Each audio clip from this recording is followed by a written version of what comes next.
Se debería estar grabando la presentación en este momento. ¿Sí? Sí. Ya. Por lo tanto, también les voy a compartir pantalla. Hola, Sebastián. Para mostrarles cuáles son los temas que nos quedan por revisar.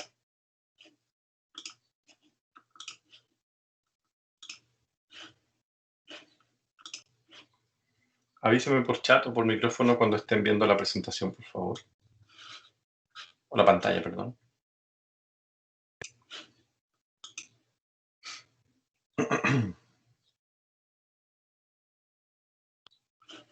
¿Se ve la pantalla?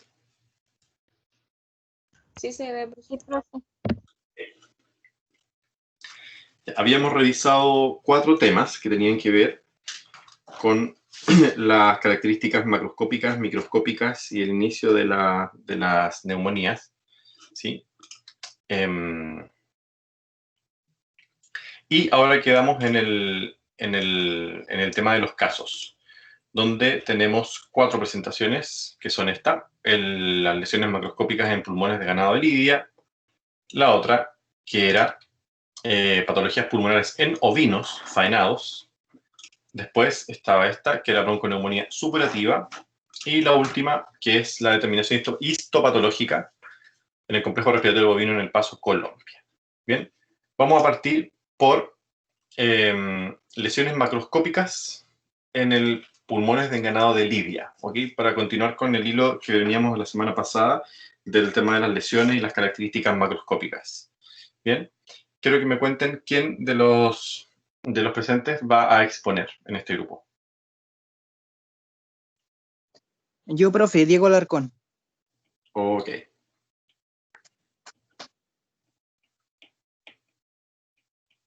¿Comienzo, no? Yo le voy a decir cuándo, Diego, por favor. Muy bien.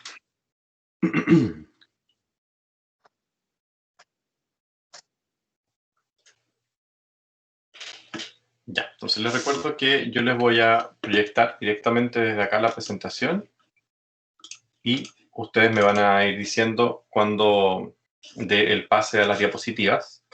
Bien, y tienen 10 minutos máximo para hacer su presentación. Yo voy a tener activado el chat en la pestaña lateral de la sala. Por si tienen alguna duda o quieren hacer alguna pregunta, va a aparecer aquí en la pestañita de al lado de la sala de clases. Si no, las preguntas las pueden hacer por micrófono. Bien. Diego, puedes comenzar. Ya. Buenas tardes, profesor, compañeros. Nosotros les vamos a hablar acerca de las lesiones macroscópicas en pulmones en el ganado de lidia. Los integrantes somos Daniel Silva, Maritza Fritz, Rodrigo Reyes y quien les habla es Diego Larcón. Siguiente.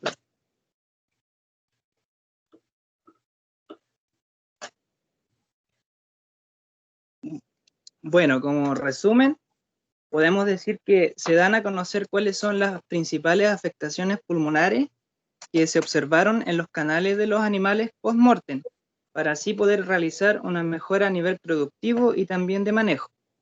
Bueno, en este estudio se evaluaron 251 bovinos de lidia y se encontraron diferentes lesiones macroscópicas en pulmones.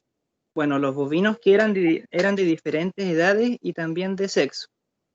De los 251 bovinos que se evaluaron, 87 presentaron lesiones y alteraciones anatomopatológicas macroscópicas, de las cuales 22 de los 87 corresponden a enfisema pulmonar, 36 corresponden a hemorragia, 24 corresponden a congestión pulmonar y 4 a bronconeumonía fibrinosa. Y también se registró un caso de bronconeumonía supurativa. También hubo una mayor frecuencia de las lesiones en los novillos, que estos tenían una edad de 2 a 3 años, y en las vacas fue más frecuente el enfisema pulmonar, en otro tipo de categoría animal. También la hemorragia fue menos frecuente en vacas que en otro tipo de categoría animal.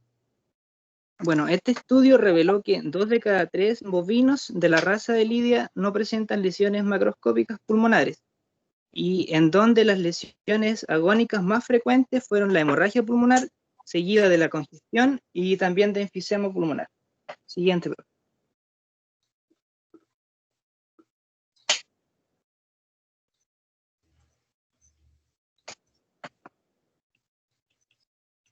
Bueno, como introducción podemos decir que la raza de Lidia vive de manera silvestre, con poco contacto con el ser humano, por ende está predispuesta a menos patologías por hacinamiento y por estrés, a diferencia de otros sistemas de producciones como sistemas de intensivos o de leche o de carne.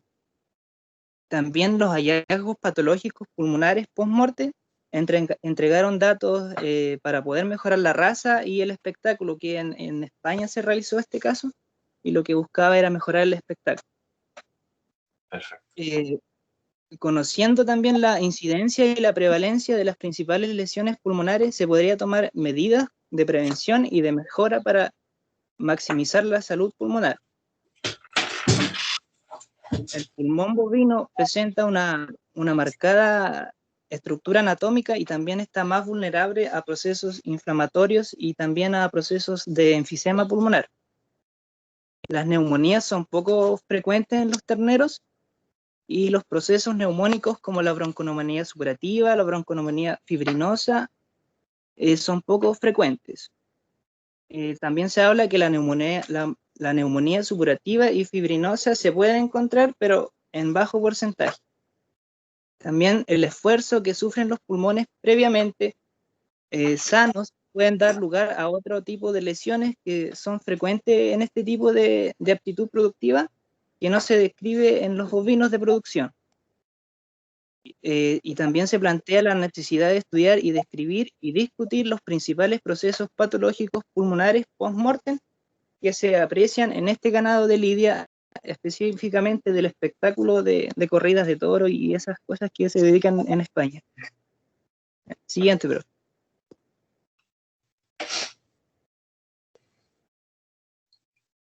Bueno, el objetivo fue describir las lesiones macroscópicas en los pulmones que se observaron en un desolladero entre los años 2013 a 2017 y también relacionar estos datos con los factores epidemiológicos que se pudieron obtener. Siguiente, bro. Bueno, dentro de los materiales y métodos, los animales utilizados fueron vacas de entre 2 y 12 años de edad. También se utilizaron toros, toros de corrida que tenían alrededor de 4 años. También se utilizaron novillos de 3 años. Novillos son machos, pero son castrados. También se realizó una inspección de todos los animales por parte del médico veterinario durante el desarrollo y tras el sacrificio. Se realizó un análisis de las canales observándose los órganos y las vísceras, con el objetivo de describir lesiones compatibles con el decomiso de estas piezas. Además, se examinaron detalladamente cada uno de los lóbulos pulmonares para obtener información de las lesiones encontradas. Bueno, y las lesiones encontradas se clasificaron en el siguiente orden. Enfisema, que se define como la acumulación patológica de aire en el tejido pulmonar, debido a la dilatación de los alvéolos o a la destrucción de sus paredes. También se encontraron hemorragias, que se define como la extravasación de sangre al parénquima o al tejido pulmonar macroscópicamente. La imagen puede variar desde pequeñas áreas de lesión hasta lóbulos completamente de color rojo intenso. También se encontró congestión pulmonar, que se describe como la acumulación de líquido en los pulmones que da lugar a un deterioro del intercambio gaseoso a hipoxia arterial. Macroscópicamente, en la congestión aguda, los pulmones presentan un aspecto similar a la hiperemia, y es un color rojo oscuro. Y también esto puede estar dado por el tipo de sacrificio, de cómo se sacrifican los animales de lidia, ya que bien puede ser por una bala o un estoque. Siguiente, bro.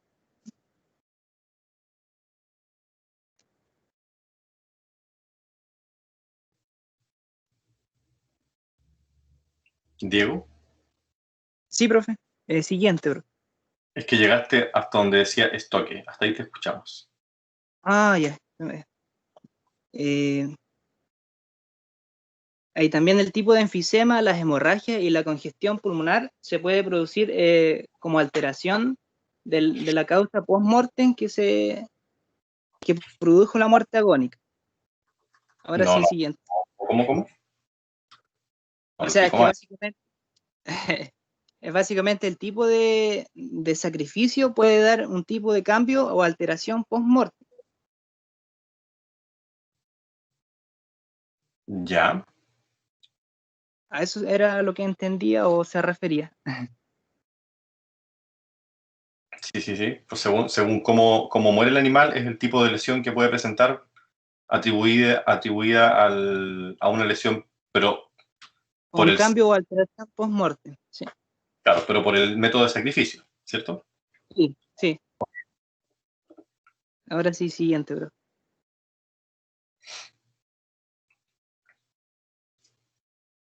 Bueno, también se encontró bronconeumonía fibrinosa, que se define como una lesión exudativa que comienza en la unión bronquiolo-alveolar y desde allí se extiende a los bronquios y alveolos.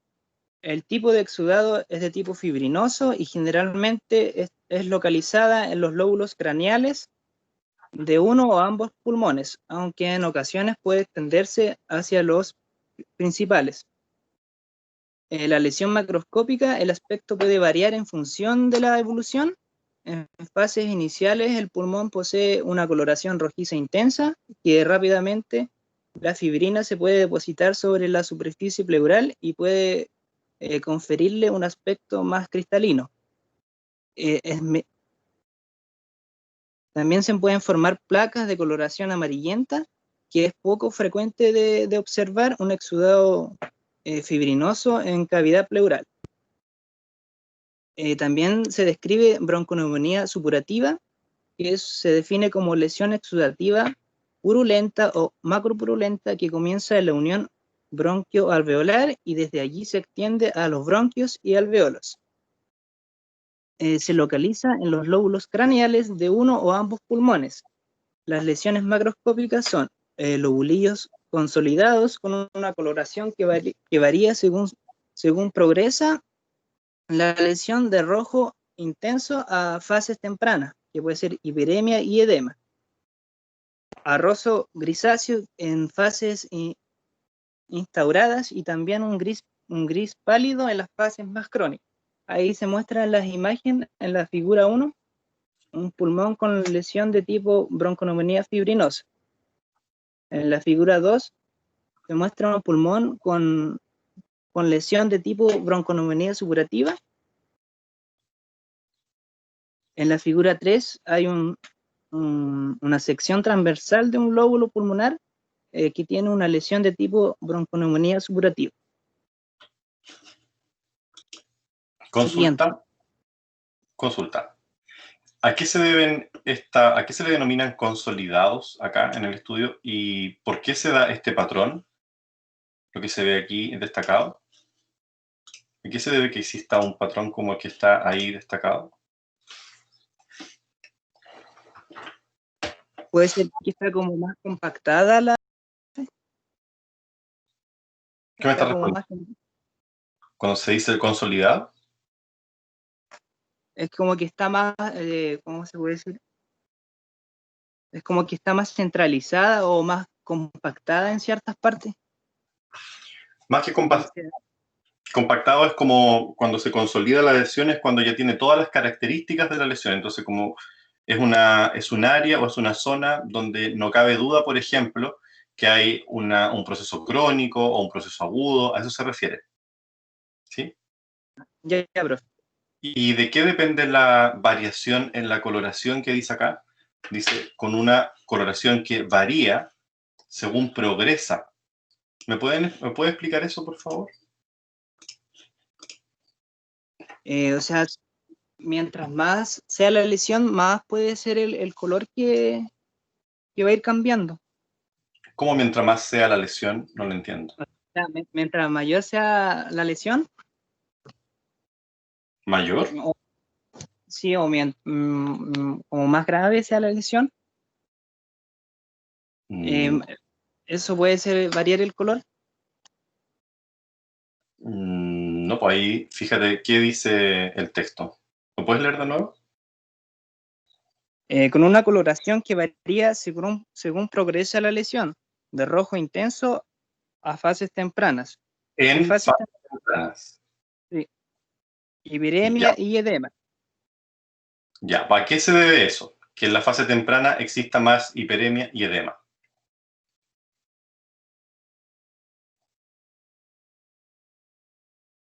En la fase temprana.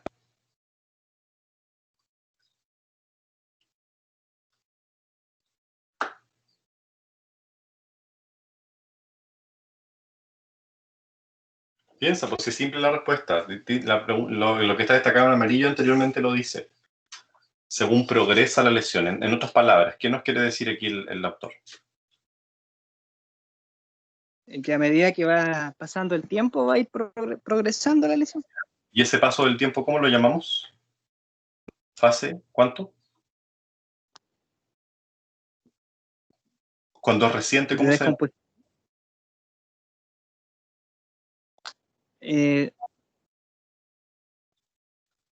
Fase de descomposición. No me acuerdo, bro. Bueno, pero Diego, mira, ¿qué dice aquí? Lo que estoy destacando acá.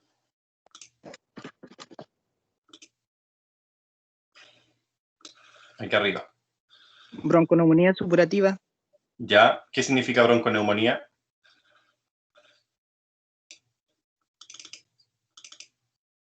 ¿Qué significa neumonía?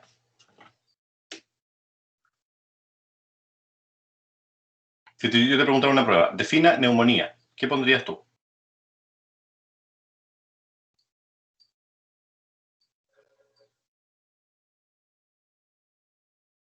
Es fácil la respuesta.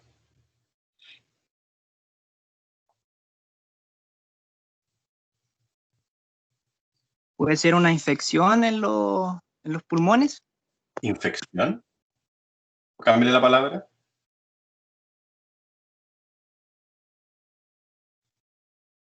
La palabra lo dice. ¿Inflamación? Ya, inflamación. Y ahora el apellido supurativa, ¿qué significaba? Lo que está acá. Lo que está ahí, ¿o no? Es una lesión de exudado, o sea. Ya. ¿Y por qué hay exudado? Porque es de tipo purulento, ¿no? La pus es exudado. Sí. ¿Te acuerdas Sí. de qué estaba formada la pus? De exudado, o sea, de proteínas, de... No. Que lo más importante que encuentras en la pus. ¿Cuáles son los elementos histológicos celulares? En el proceso, ¿por qué se llama purulento?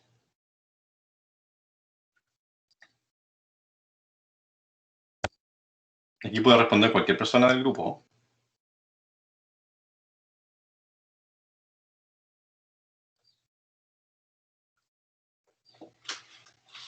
Fácil, pues. ¿Por qué se llama purulento?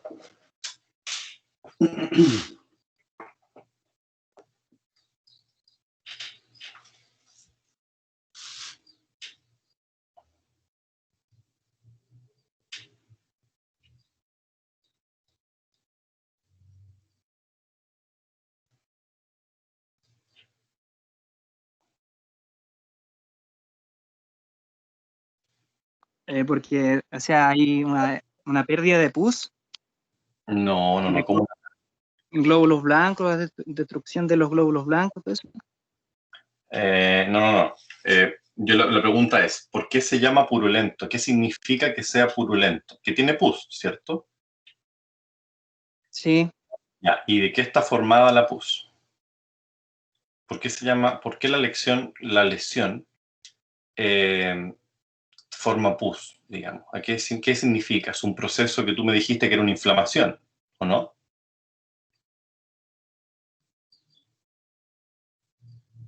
¿Es un proceso inflamatorio, o no? Sí, profe. Ya, y ese proceso inflamatorio, si tú lo pudieras catalogar en una o en otra fase, ¿cómo se llamarían? ¿Cuáles serían las opciones?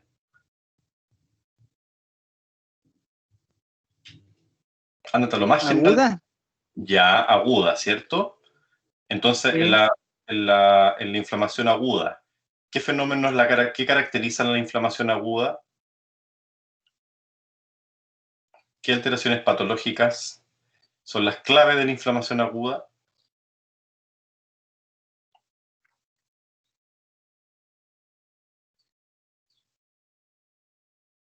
¿Qué ocurre primero en una inflamación aguda? Como la alteración vascular. Ya, ok. Entonces, si hablamos de alteración vascular, ¿cuáles serían entonces los signos tempranos que dice acá?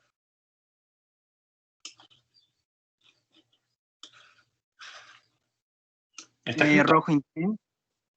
¿Está escrito? Una coloración que puede ser que de rojo intenso en fase temprana, eso. ¿Producto de qué? Ahí está destacado. De una hiperemia o edema. Ya. Esto es una fase vascular, ¿cierto? Sí.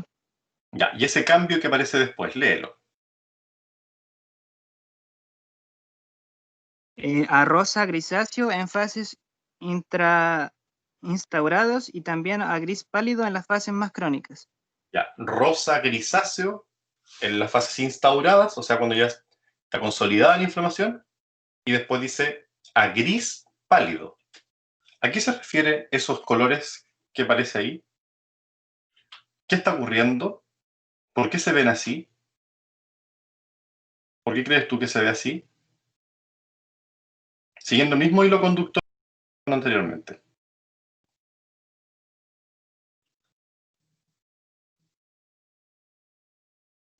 ¿En las fases más cuánto?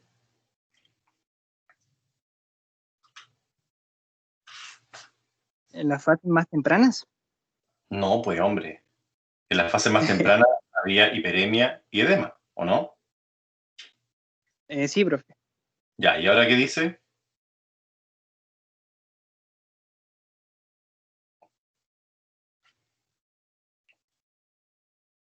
De rosa grisáceo en fases instauradas y también de gris pálido en fases más crónicas.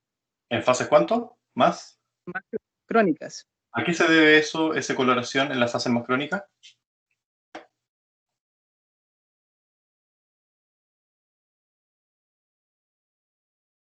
Por los cambios que ocurrieron, cambios vasculares y todo eso. No. No, pues acuérdate. ¿Qué pasa en una inflamación crónica? Que tienden a tener ese color los órganos.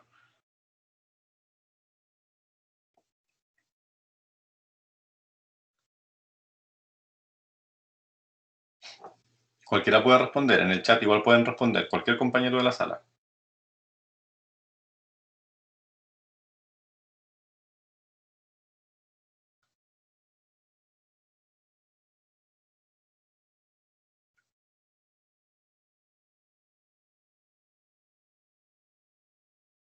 ¿No se acuerdan?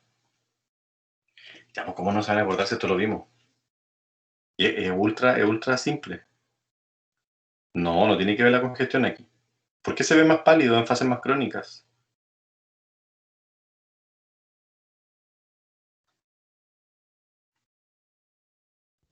¿Qué Hay ocurre? menos irrigación. ¿Perdón? Porque hay menos irrigación. No. Tampoco es por la fibrina, tampoco es por la pérdida de proteína, tampoco es por la menor irrigación.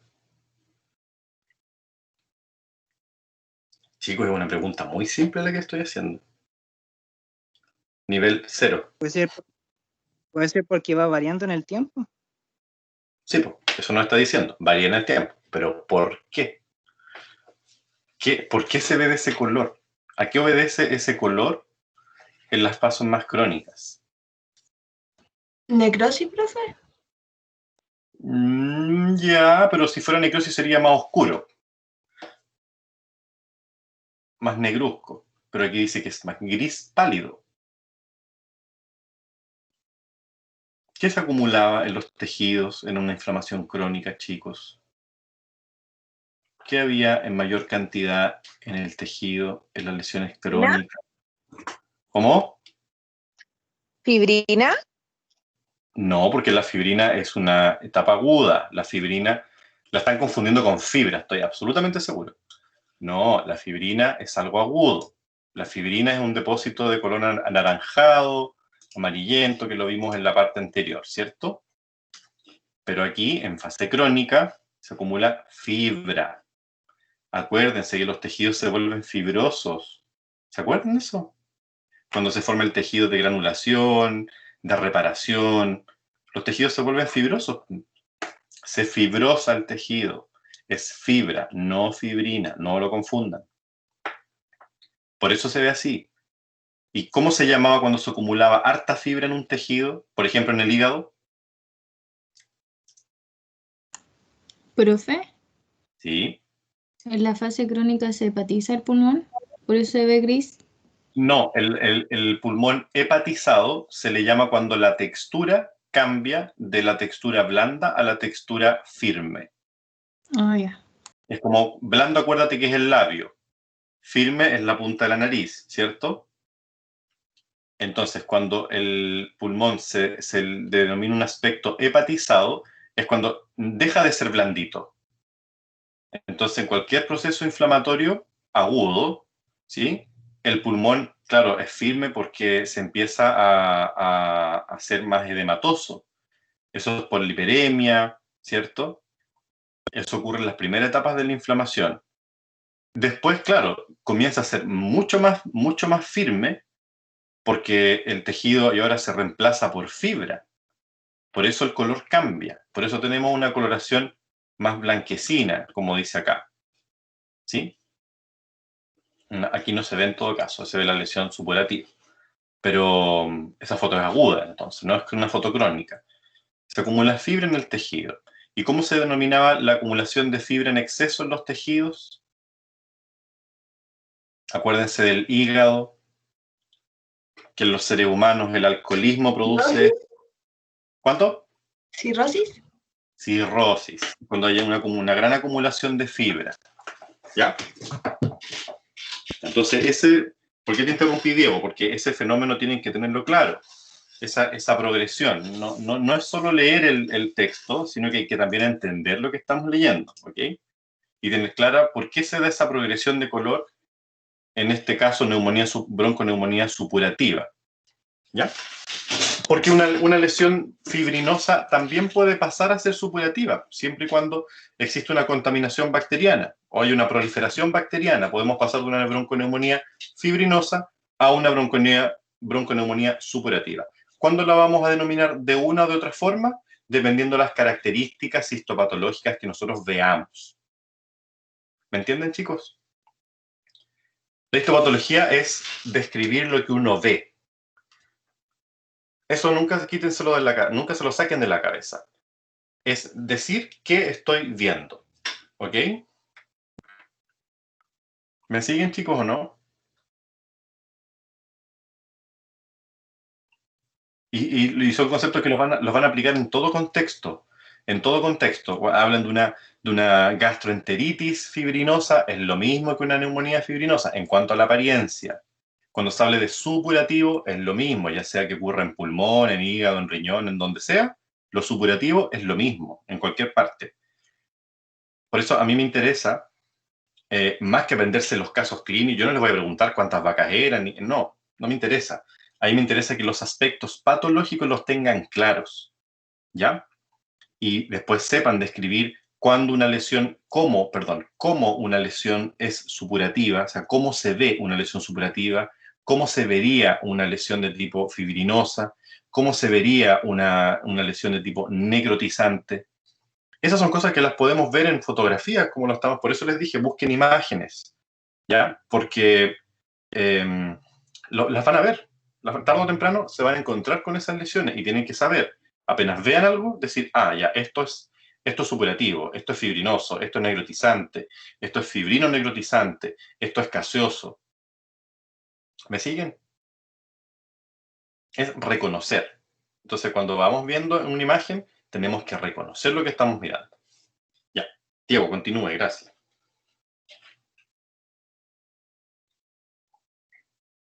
Ya, profe. Había pasado a la siguiente. Ok.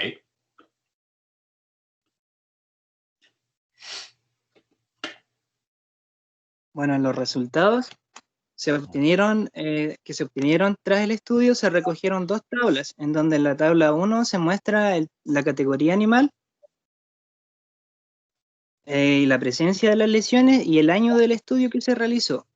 Y en la tabla 2 se muestra la categoría animal y el tipo de lesión o alteración agónica post-mortem. Bueno, aquí se habla de las lesiones y hallazgos patológicos en el tipo de animal. Aquí en la tabla 1, en los toros fue menos frecuente en las lesiones que el resto de los animales, con un 23,63%. Ok. En los novillos hubo mayor frecuencia en las lesiones verdaderas y agónicas, con un total de 35 novillos afectados, lo que da un 44,30%. Y el total de los animales afectados fue de 87, lo que da un porcentaje de 34,66%.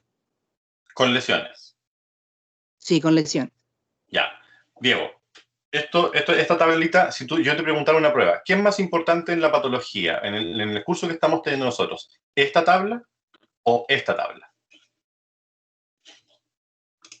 Si te tuviera que dar a elegir, ¿con qué tabla tú te quedarías para hacer una exposición en una clase de patología? ¿Tú ocuparías esta tabla o tú ocuparías esta tabla? ¿Cuál crees tú que es más potente, te entrega mejor información y una información más patológica en este caso? Porque sí, porque acá estamos hablando de animales afectados, ¿cierto? En cuanto a Sí, números. Ya, pero aquí, ¿qué nos dice esta tabla? el tipo de animal. No, pues en la otra igual nos dice el tipo de animal. Pero si nos vamos a la patología, ¿qué nos dice esta tabla que es más importante que la otra? ¿O por qué podría ser más importante que la otra? Porque, ¿qué considera esto? El tipo de lesión patológica. Claro, eso es lo importante, ¿cierto? Eso es lo Sí. importante. O sea, en lo profundo del tema, o sea, si tuvieran que ustedes preguntarse, ¿qué me va a preguntar el profesor a mí de este paper? Es esto. A mí no, es interesante, pero no es importante el tema de los porcentajes, por ejemplo, ya que se vean más novillos afectados que el resto de los animales. Ya puede ser interesante, pero lo importante es esto. ¿Cuáles son las alteraciones que se ven? Enfisema, hemorragia, congestión, bronconeumonía fibrinosa, bronconeumonía supurativa. Estos 5 son los tipos de lesiones, independiente en qué tipo de animal se encuentre, ¿ya? Este es un dato secundario, pero si yo tuviera que preguntarles en una prueba, no le voy a preguntar nunca cuántos novillos o si son más los novillos que los toros. En cuanto a número, no me interesa. A mí me interesa que usted maneje esto. ¿Qué es el enfisema? ¿Qué es la hemorragia? ¿Qué es la congestión? ¿Qué es la bronconeumonía fibrinosa? ¿Qué es la bronconeumonía supurativa? ¿Me sigue? Quizás por un ramo de estadística, el profesor de estadística le podrá preguntar, perdón, de epidemiología, le podrá decir, ver este mismo estudio, pero desde el punto de vista epidemiológico. O sea, cuántos animales hay, jugar con los números, con la estadística, pero desde el punto de vista patológico, a mí me interesa que ustedes se concentren en esto. ¿Sí? Ya, ¿continuamos? Ya, profe. Bueno, en la tabla 2 se muestran también las alteraciones agónicas post-mortem que estuvo presente en 82 animales de los 251, lo que equivale a un 36,27%. Aquí los novillos obtuvieron la mayor lesión o alteración post-mortem, a diferencia de los toros, siendo así los animales de mayor edad que los que presentaron menos lesiones. Ya. El enfisema se presentó en las vacas con una aparición más frecuente en 8 vacas, lo que equivale a un 53,33%. En los novillos fue la aparición menor, apareció solo en 5 novillos de 35, lo que equivale a un 14,28%. La hemorragia en las vacas fue de menor aparición, con un 13,33%, y la bronconeumonía supurativa en los toros fue la más frecuente, pero hubo un solo caso, lo que da un 9,09%. Ya, si tú tuvieras que rankear aquí, por ejemplo, ya, y me hablas de enfisema, ¿en qué se presentó, qué animales presentaron mayores cantidades de enfisema? ¿Cuál de los 4 etapas? Vacas, toros, novillos. En las vacas, profe. En casi todas las vacas, ¿cierto? O sea, la mayoría de las vacas, más del 53%. Ok. Hemorragia. ¿Dónde encontramos hemorragia?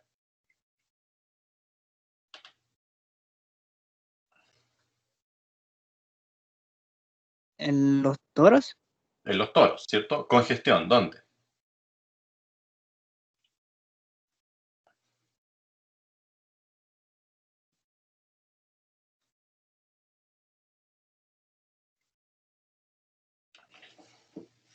en los,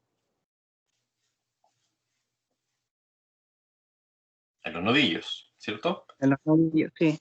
Y algún tipo de neumonía. ¿Dónde se encontraron en mayor cantidad de las neumonías? ¿En qué grupos se concentraron las neumonías?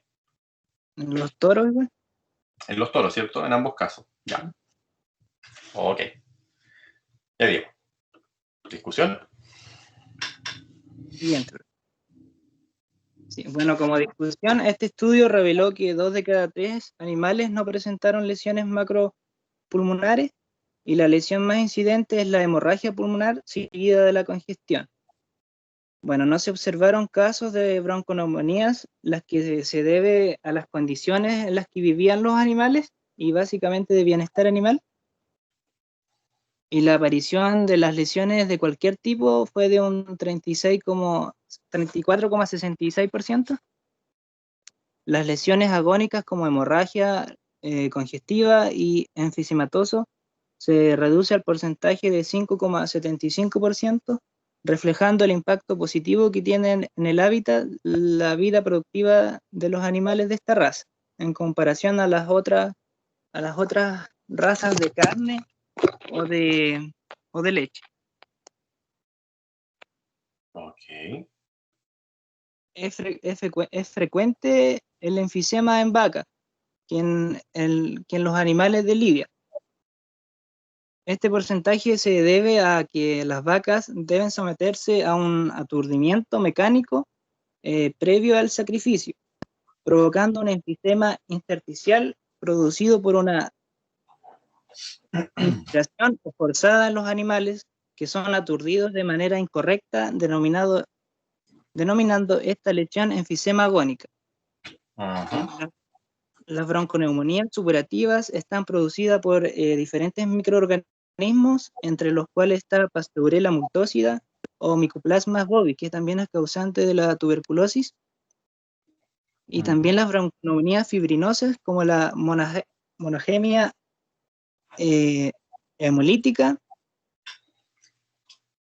se fueron encontradas en el estudio con baja frecuencia en ambos tipos de bronconeumonías supurativa con 1,14% y fibrinosa un 4,59%.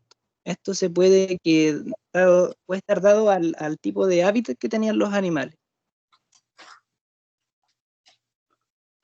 Siguiente, bro.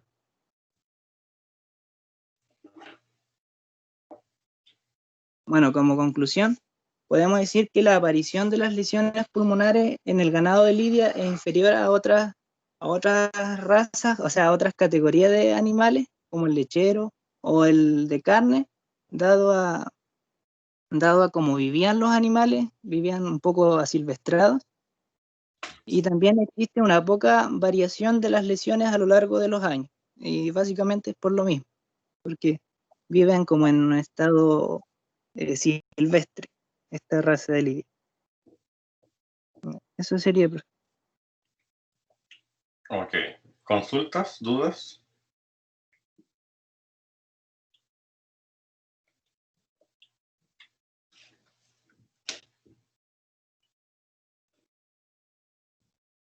¿No?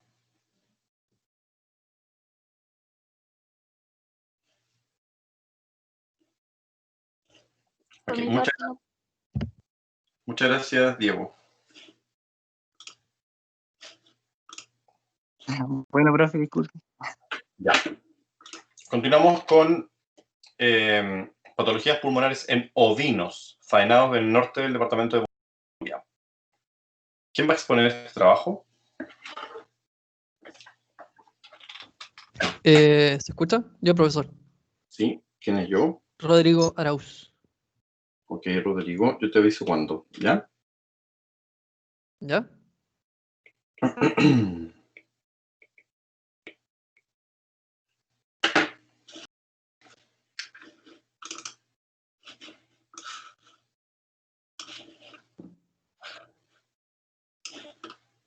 Ok, Rodrigo, desde ahora ya. Ya. Buenas tardes, profesor, compañeros. Nuestro trabajo ha hablado sobre patologías pulmonares en ovinos faenados del norte del departamento de Bolivia, en Colombia. Integrantes: Cristina Bravo, Nicolás Matamala, Rodrigo Arauz, Karen Oliva y Romina Kilahueque. Siguiente, por favor.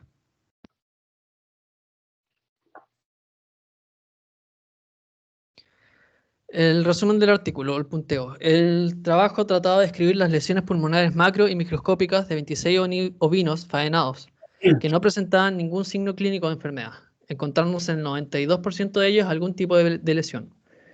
En la introducción hablaba sobre que se tenía la sospecha que las lesiones pulmonares tenían una relación significativa con la condición corporal de los animales, además que las enfermedades respiratorias están en una íntima relación con el manejo del rebaño y las condiciones ambientales.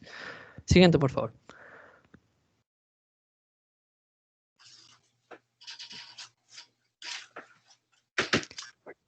Materiales y métodos. El estudio se realizó con un corte transversal de pulmón para estimar la magnitud y la distribución de la enfermedad. Se encontraron las siguientes lesiones macroscópicas: neumonía intersticial, embólica, granulomatosa, verminosa y bronconeumonía. También se encontraron otro tipo de lesiones macroscópicas como atelectasia, bulefimatosa y pleuritis. Los pulmones se clasifican... Bula enfisematosa. Bula enfisematosa, disculpe. Bueno, los pulmones se clasificaron en 4 categorías según la superficie afectada. Sin lesión, lesión leve, que tenía una superficie afectada menor al 10%, lesión moderada de 10 al 49% y lesión severa, que tenía un área afectada mayor al 50%. Siguiente, por favor. Todas las muestras de pulmones fueron fijadas en formalina al 10% por un mínimo de 24 horas. Luego fueron procesadas con la técnica de hematoxilina eosina, exceptuando en los casos que se sospechaba neumonía granulomatosa y fibrosis pleural, en cual se realizaron tinciones especiales de Gram o de Ziel-Nielsen. Siguiente, por favor. ¿Por qué?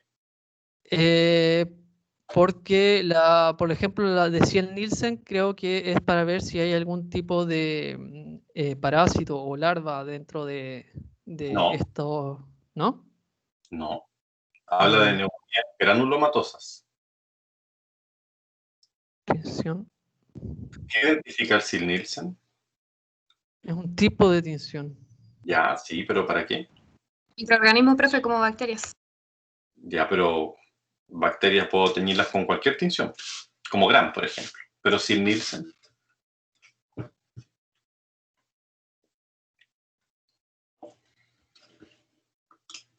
La palabra granulomatosa no les dice nada. ¿Para hongos, profe? No. Es que la lesión granulomatosa, el cuerpo intenta aislar un componente externo, yo tengo entendido. Entonces quiero intentar ver qué componente externo está intentando aislar el cuerpo.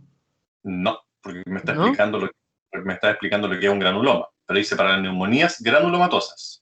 Se realizan tinciones especiales como Gram y Ziel-Nielsen. ¿Pero por qué Ziel-Nielsen? ¿Por qué se tiñe con Ziel-Nielsen? Que es la tinción gold standard. La enfermedad que es la reina de la... La tuberculosis. Ya, entonces, ¿usa la tuberculosis? Una micobacteria. Ok, y esa sí se tiñe con Ziel-Nielsen, si no, usted no la puede ver. Y acá arriba, ¿por qué las muestras se fijan mínimo 24 horas?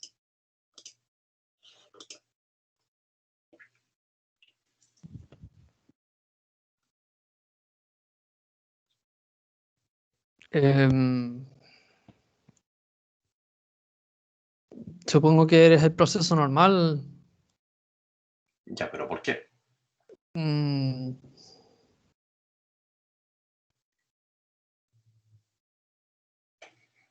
Con eso no me está respondiendo la pregunta. para evitar el desarrollo de alguna nueva colonia que infecte la muestra.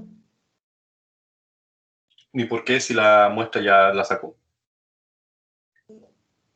Pero el aire libre supongo que puede ser infectado por algún otro componente externo Pero la muestra no está del en el ambiente. aire libre. La muestra está en formalina. 4 horas. En formalina.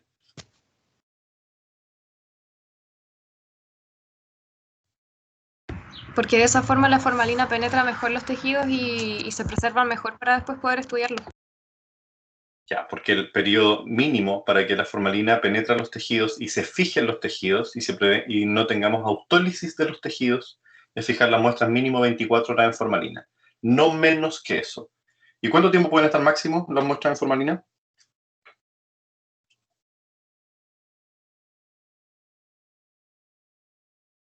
¿Existirá un máximo así definido? ¿O podemos dejarla todo tiempo? La verdad no sé, profe, pero normalmente se usa la formalina para mantener, por ejemplo, en el laboratorio de anatomía los tejidos, entonces yo supongo que no tiene un tiempo de expiración, habría que mantener bien las muestras, o sea, digamos como tenerlas bien contenidas en el tiempo. Como bien contenida. O sea, la forma en la que mantenemos la muestra, no estoy hablando del fijador que es la formalina, tenerlas bien guardadas herméticamente a una temperatura que no altere finalmente lo que estamos guardando con la formalina. Ya, pero la formalina en anatomía es la misma que para la patología.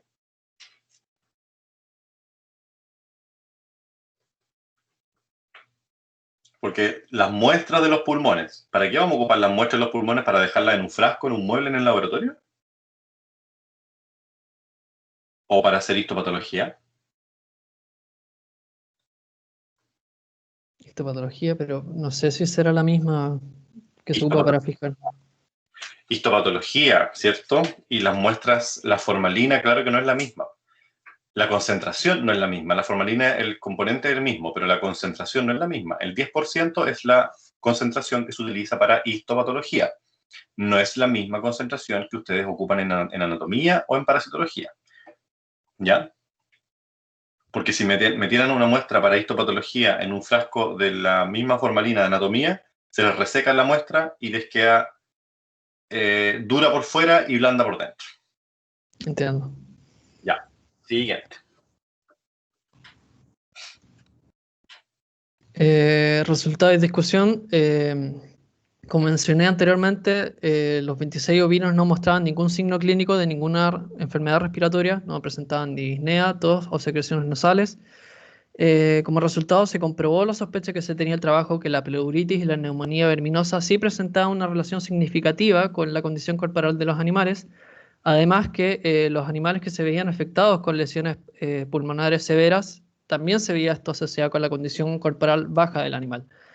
Esto se debía a que durante el proceso inflamatorio se producían citoquinas que favorecían la lipólisis intracelular, la hipoalbuminemia y la disminución de peso por consiguiente. Se encontraron un total de 32 lesiones macroscópicas, de las cuales el 56% de ellas eran del tipo neumónicas y el otro 44% eran otro tipo de lesiones pulmonares. Siguiente, por favor.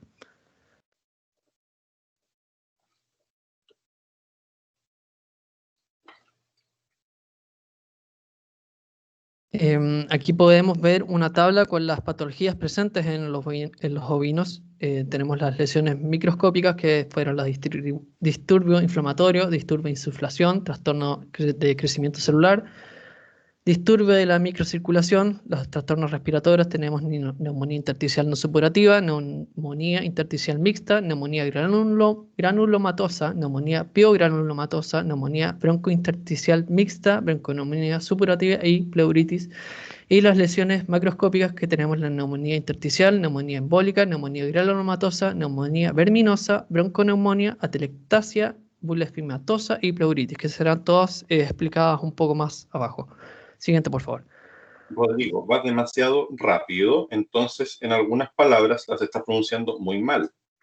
Disculpe, es que me puse nervioso porque tenía el cronómetro al lado y quería No te, demorar menos del minuto. no te voy a cortar, Sí, pero me ya. interesa que Lea más lento. Perfecto. bajes Disculpe. la revolución.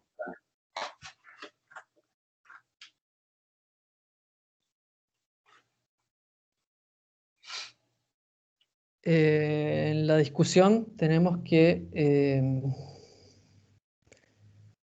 observamos hiperplasia del tejido linfoide de bronquios y bronquiolos que se asoció al proceso inflamatorio infeccioso y parasitario del parénquima pulmonar y de los bronquios. Observamos también hiperplasia de neumocitos tipo 2 asociado a migraciones parasitarias en parénquima pulmonar. Hiperplasia del epitelio de bronquiolos debido a factores irritantes de las vías aéreas, pudiendo producir neumonía o bronquitis. También observamos hemorragia pulmonar asociada a presencia de eritrocitos libres en la pleura y en el espacio alveolar. Se encontraron un total de 41 lesiones microscópicas, las cuales se clasificaron de la misma forma según la superficie afectada del pulmón y en cronicidad, en aguda, subaguda, crónica o crónica activa. Siguiente, por favor.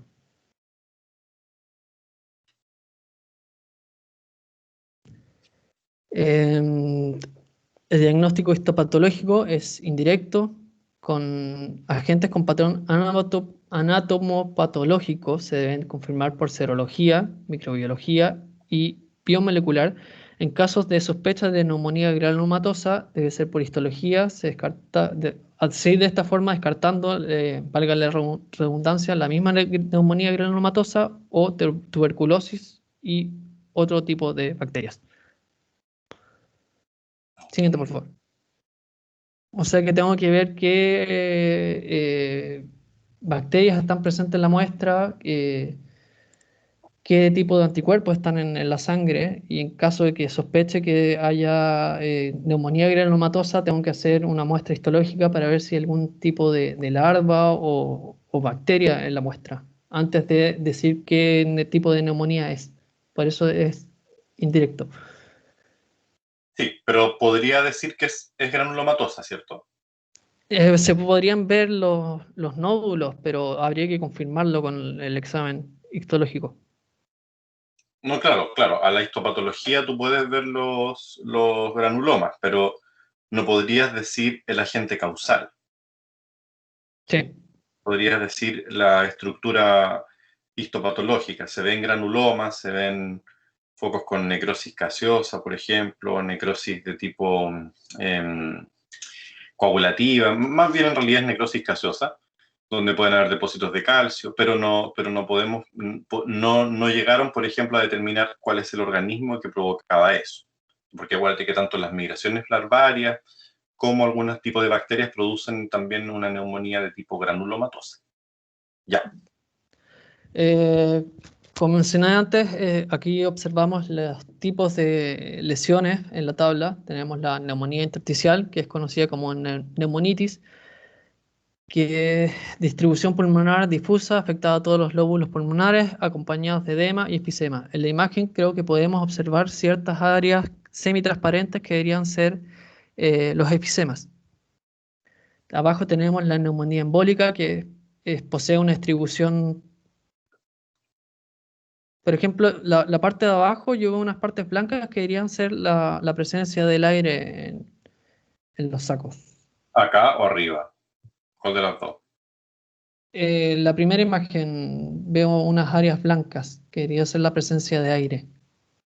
¿Esto? No veo su mouse, profe. Pero No lo sí, No se ve, yo pensé que se veía.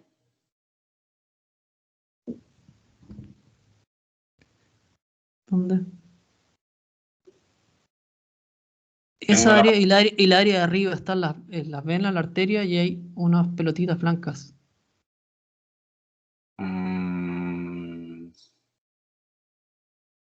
¿Te refieres a esto? Eh, no. Ahí más arriba, más arriba, más arriba, más arriba. Porque esa es una. esas zonas blancas que se ven un poco más Ya. a la izquierda también. Sí, esto. Ya, sí, eso podría ser, sí. Ok, y acá, embólica.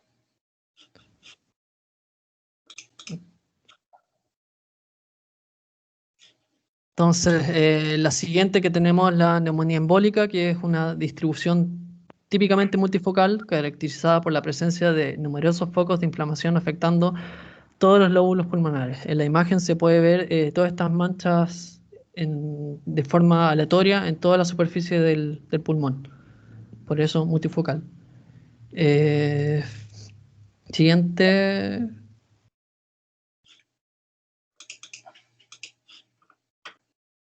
Que tenemos la... ¿Cambió? La Sí. neumonía granulomatosa, que son lesiones multifocales caracterizadas por la presencia de nódulos o granulomas pulmonares. Se observan estos nódulos de tamaño variable y en ocasiones confluentes, afectando a varios lóbulos pulmonares. Como usted dijo anteriormente, son estos nódulos que en este caso en la imagen se ven en todos los lóbulos pulmonares, que es la forma del pulmón de intentar aislar las bacterias externas del cuerpo. La bula fimatosa, que es una bolsa de aire con paredes finas que contiene aire dentro del pulmón, resultando de la destrucción, dilatación y confluencia de los sacos alveolares, de los espacios aéreos distales, perdón, a los bronquiolos terminales. Pueden ocasionar falta de aire, neumotórax espontáneo y abscesos. Entonces en la imagen se puede ver cómo se destruyeron estos espacios y se juntaron y formaron este saco de aire que se ve en la imagen. Es el que está acá.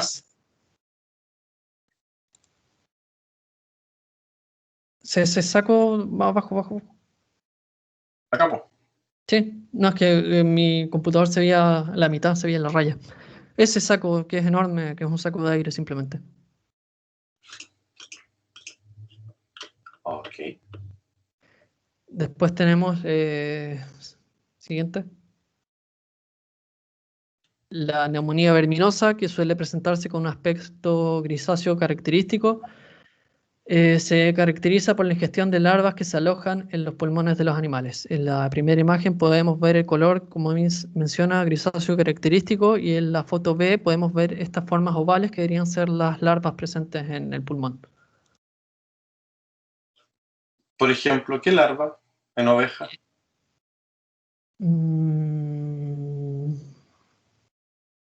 Estoy pensando la de cerdo, que es característica, pero se me olvidó. No, pero esto es oveja. Sí, ¿Qué parásitos pulmonares en oveja? Vuestros hobbies. Ya, lo es. ¿Cuál más podría ser que es bien conocido? Pulmonares.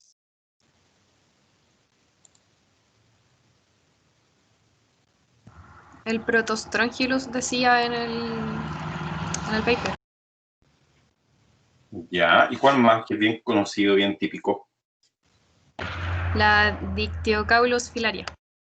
Ok, Dictyocaulus. ¿Algún otro? ¿Cuál ustedes podrían No, sospechar? solo eso se describían. Ya, muy bien. siguiente, por favor. Después tenemos la bronconeumonía supurativa, que posee una distribución cráneo-ventral. La textura del pulmón afectado se vuelve firme. Además tiene una apariencia lobulillar acentuada y el color varía de rojo en casos agudos y gris pálido en casos crónicos. En la foto podemos ver esta mancha amarilla que debería ser este exudado purulento presente en el pulmón. ¿Qué nombre recibe ese exudado purulento? Pus, Ya. ¿no? Sí, es pus, digamos, pero ¿cómo denominaría usted esto si usted tuviera que anotar un informe? ¿Qué es esto? Sí, lo que hay adentro de esto es pus, pero ¿esto cómo se llama?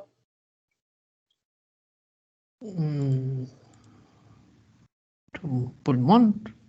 Son los... Profe, pío Sí. granulomatoso.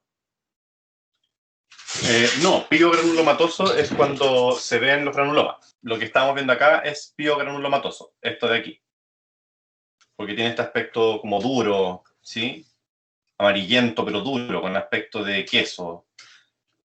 Pero aquí es una... Gaseosa. No es gaseosa. Aquí estamos hablando de supurativo. Volvemos al mismo ejemplo que le preguntaba adelante a su otro compañero. Esto es supurativo, ¿ya? Entonces, supurativo, pus. ¿Y cómo se denominan patológicamente las estructuras que albergan pus? Empieza con AB. Abscesos. Abscesos, que pueden ser abscesos múltiples, ¿cierto? Focales, multifocales, abscesos. ¿Ok? Siguiente, profesor. Uh-huh. La atelectasis es una expansión incompleta del pulmón debido a una menor cantidad de aire, provocando el colapso del tejido pulmonar expandido. En la foto A se puede ver una línea roja indicada con una flecha que debería ser el área colapsada. La imagen B es la muestra histológica de esa área, en cual C es el área colapsada y D es el área normal. Ya. Siguiente. Aquí tenemos todos los disturbios inflamatorios presentes en los ovinos. Tenemos la primera imagen, neumonía intersticial no supurativa, que tanto en A como en B se ven estos, eh, me puse nervioso ya, leucocitos ¿no? En los sacos alveolares. No. No. Intersticial. Intersticial. O sea, están en Bueno, los alvéolos están llenos de leucocitos. pero no el espacio, los tabiques. Ya. Tabiques, ya. Tabiques. Neumonía peogranulomatosa, neumonía granulomatosa, neumonía broncointersticial mixta, subaguda, bronconomía superativa aguda, pleuritis fibrinosa aguda, pleuritis fibrinosa crónica y perivasculitis linfoplasmocítica. Sí. Ya, vamos a dejar aquí nomás la histopatología, ¿ya? Porque yo sé que ustedes no tienen histopatología, entonces les va a costar un poco más entender. Pero ya vamos a tener talleres de histopatología. Ya, conclusión.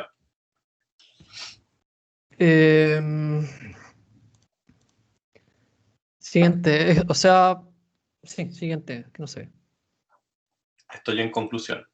En conclusión, bueno, es importante realizar la inspección de canales que son de los canales de distribución para el consumo, ya que si así se puede tener un mejor control de las enfermedades que pueden causar un riesgo sanitario y la prevención de su disipación. Es porque en esta área habían dos mataderos que ninguno eran de forma artesanal, no tenían mucho cuidado salubre. Ok. Bien, muchas gracias, Rodrigo. Sufrí. Ya. Continuamos con este caso, por favor, bronconeumonía necrosupurativa. ¿Quién va a exponer de este grupo? Yo, profe, pero no se ve la presentación, se ve la anterior. A lo mejor es un tema de internet, porque yo estoy viendo... ¿Ahora sí o no? No, profe. Voy a dejar de compartir Yo pantalla. tampoco lo veo, profe. Ya, dejé de compartir mi pantalla. Voy a compartir de nuevo. ¿Están viendo mi pantalla ahora? No deberían.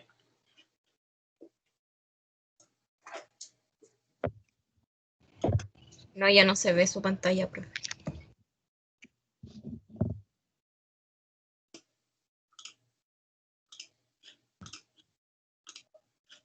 ¿Y ahora? ¿Ahora la ven? Ahora sí, profe, pero no se ve completa.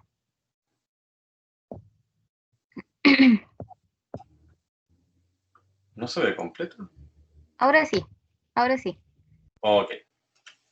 Ya, ¿quién va a comenzar? O sea, ¿quién va a exponer en este grupo? Yo, Marina Flores. Ya, Marín, puede comenzar. Ya. Buenas tardes, profesor. Buenas tardes, compañeros. Mi grupo está compuesto por Stephanie Co, Noemí Salazar, Nicolás Silva, Nayaret Ulloa y que les habla Marina Flores. Bueno, a nosotros nos tocó el caso de bronconeumonía necrosupurativa asociada a infecciones mixtas causadas por las bacterias Pasteurella multósida y Trueperella piógenes en vacas raza Holstein. Siguiente, por favor.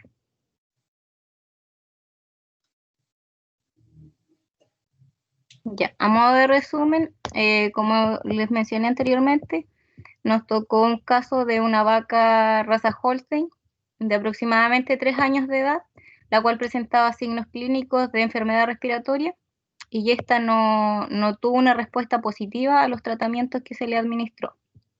Los hallazgos clínicos e interpretación, bueno, acá se presentó principalmente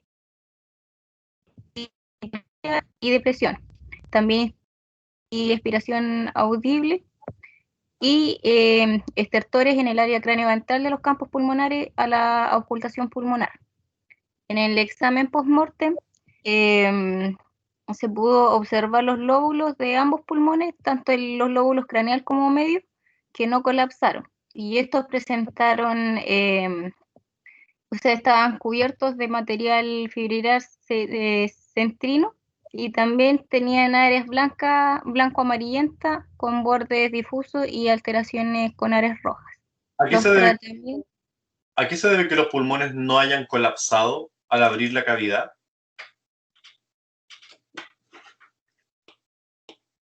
¿A qué se puede deber?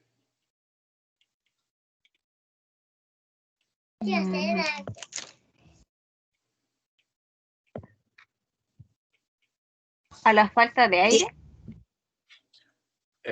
No, todo lo contrario. ¿Profe, tiene que hablar solamente la Marina? ¿O... Cualquier persona del grupo puede responder las preguntas que yo hago.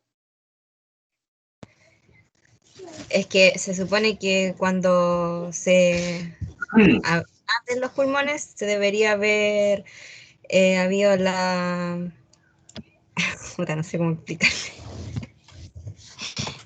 Ya, pero deberían haber colapsado los pulmones y no colapsaron porque al presentar la neumonía, o sea, la posible neumonía en este caso, era porque los pulmones tenían contenido. Y ese contenido hace imposible que los pulmones colapsen. Eso es todo. Gracias. Continúa, por favor, Marina. Gracias. Estaba en tratamiento y evolución. Bueno, se administraron 2 tipos de tratamiento. El primero fue administración de penicilina y bromexina, el cual se administró por aproximadamente 5 días y no tuvo un mayor éxito. Posteriormente se cambió a un tratamiento con oxitetraciclina, al cual tampoco evolucionó. Así que ninguno de los 2 tratamientos tuvieron una respuesta. Bueno, pruebas complementarias de laboratorio. Se hicieron exámenes histopatológicos y exámenes bacteriológicos. En el histopatológico se observaron lesiones pulmonares que contenían material fibrilar entremezclado con material granular basófilo. Y en el examen bacteriológico se pudo aislar Pasteurella multósida y Truperella piógenes de las lesiones pulmonares. La relevancia clínica, tenemos el CRB, que es el complejo respiratorio bovino. Este resulta de la interacción multifactorial de algunos agentes infecciosos y también de factores ambientales y en este caso también de la susceptibilidad del individuo. Hallazgos clínicos y interpretación. Bueno, acá tenemos las condiciones, la condición corporal que es de 2 a 5 y un buen estado de conservación. Las mucosas en general estaban todas de un color rosa pálido. Profe, ¿puedo bajar un poquito? Porque está muy arriba. Ahí sí, gracias. Ya, y por debajo de las mucosas traqueales se pudieron observar áreas nodulares, las cuales están encapsuladas, nodulares encapsuladas, quiero decir, las cuales eran menores a 5 milímetros y contenían material cetrino. En el diagnóstico morfológico se pudo observar dilatación cardíaca ventricular derecha moderada y también bronconeumonía necrosupurativa, grave generalizada con edema y enfisema moderado multifocal. Y acá en las imágenes, en la primera imagen, podemos observar un lumen traqueal completamente ocupado de espuma. En la siguiente imagen tenemos un lóbulo craneal y medio de ambos pulmones que están cubiertos con material fibrilar. Y en la siguiente imagen tenemos un lóbulo craneal del pulmón izquierdo, el cual está cubierto de fibrina. Y tenemos ¿cuánto se llama? Un lóbulo caudal globoso, que se puede observar en la imagen. Y por último tenemos una imagen con el corte de septo interlobular distendido por fibrina, que se puede observar en la imagen. Está bastante notorio. Ya, ¿y qué sería esto? ¿Ves dónde está pasando la flecha ahora en la imagen? No, profe, se ve como muy chiquitito. Hay dos Incluso cortes. sí. Hay dos cortes de forma triangular, ¿cierto? Sí. Ya, de los dos, el izquierdo tiene una punta hacia arriba en el lado izquierdo de ese corte que tiene una coloración oscura. ¿Sí? Sí. ¿Qué sería eso? ¿Necrosis, profe? Necrosis, muy bien, porque lo naranjo sería lo fibrilar o fibrina, ¿cierto? Lo naranjito de esto. Pero esa zona café oscura, casi negra en algunas partes, corresponde a las zonas necróticas. Muy bien, pasamos a la siguiente. Pruebas de laboratorio. Se quedó el anterior, profe. Sí, pero yo estoy viendo Ahora pruebas sí. de laboratorio. Sí, no se preocupen. Ya, ahora sí, ahora se cambió. Ya, pruebas de laboratorio entonces, se realizaron exámenes bacteriológicos a partir de lesiones de los pulmones. Ahí se pudo aislar algunas bacterias como fue Pasteurella multocida tipo D y Trupperella piógenes. Posterior a esto se hizo un antibiograma para poder detectar qué antibióticos eran o a qué antibióticos eran sensibles estas bacterias. Y resultaron sensibles a amoxicilina con ácido clavulónico y a emipinem. Los aspectos más relevantes en patología descriptiva y microscópica. Bueno, acá en la primera imagen se puede observar células sincitiales y en la flechita azul podemos observar hiperplasia de las células cúbicas del epitelio alveolar. En la segunda imagen, en la flecha roja podemos observar la luz del bronquiolo que contiene fibrina, la cual está entremezclada con material granular basófilo y también tiene una menor cantidad de células inflamatorias que serían los neutrófilos y los piocitos. En la flecha azul podemos observar el parénquima circundante, el cual presenta numerosas células inflamatorias. Serían en este caso los neutrófilos. Siguiente, profe, por favor.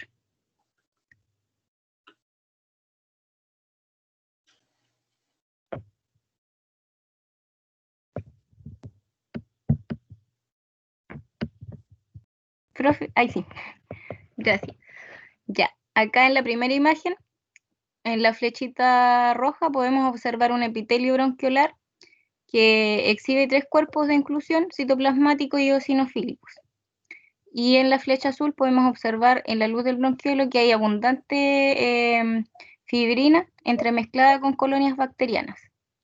Y en la última imagen, en la flecha verde, podemos observar necrosis licofactiva con presencia de colonias bacterianas inmersas y rodeadas por neutrófilos y pinocitos, que son las células inflamatorias. Y en la zona del parénquima pulmonar y los septos alveolares también podemos encontrar un ligero engrosamiento y infiltrados por linfocitos y células plasmáticas. Y en la flecha azul podemos observar a la luz alvéolos que contienen abundante material eosinofílico y homogéneo.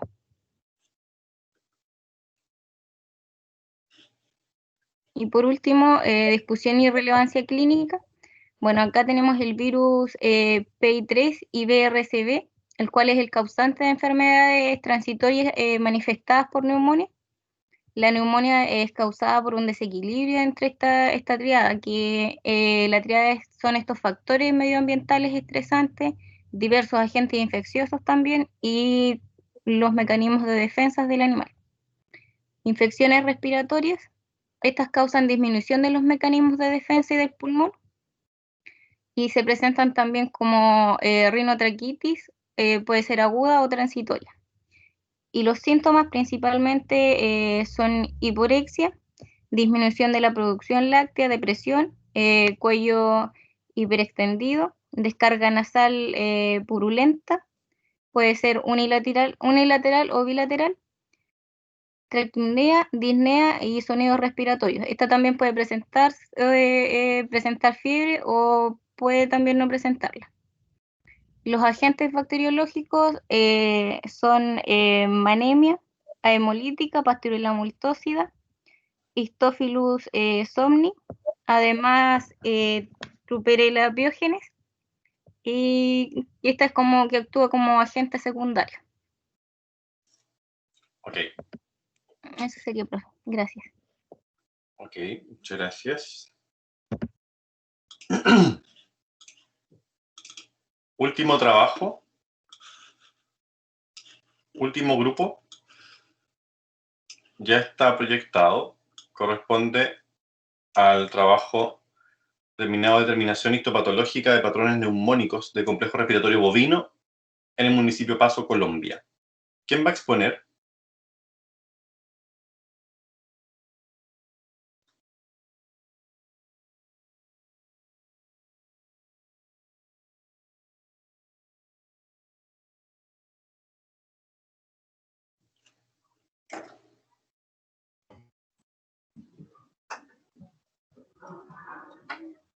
¿Aló? Sí. Sí. Profesor Nicolás Buitraqueo, yo voy a disertar. Ok, Nicolás. Ya. Bueno, buenas tardes, profesor y compañeros presentes. A nosotros como grupo nos tocó hablarles sobre la determinación histopatológica de patrones neumónicos del complejo respiratorio bovino en el municipio Pasto, Colombia. Bueno, nuestros integrantes son Constanza Sandoval, Safia Muñoz, César Cifuentes y quien les habla, Nicolás Buitraqueo. Siguiente, por favor.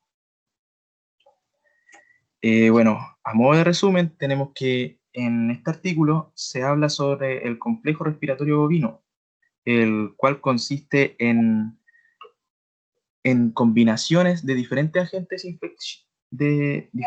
infecciosos, los cuales van a comprometer a los bovinos, afectando tanto su morbilidad, mortalidad y, por consecuente, habrán unas pérdidas económicas significativas para los productores.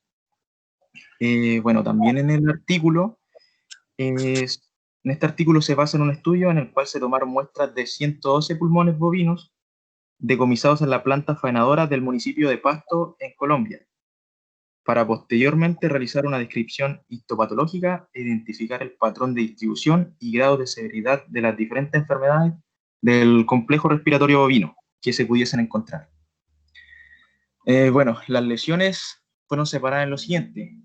Predominó la neumonía intersticial, el cual fue el hallazgo más común, que se encontraron 41,1% de los casos, seguido por la neumonía broncointersticial, la cual se presentó en un 11,6% de los casos. Bueno, los hallazgos que predominaron fueron tanto la distribución y el infiltrado inflamatorio, el cual se encontró en un 41,1% de todas las muestras tomadas. Y también predominaron las alteraciones crónicas, las cuales se vieron en un 60,7% de los casos. Siguiente, por favor.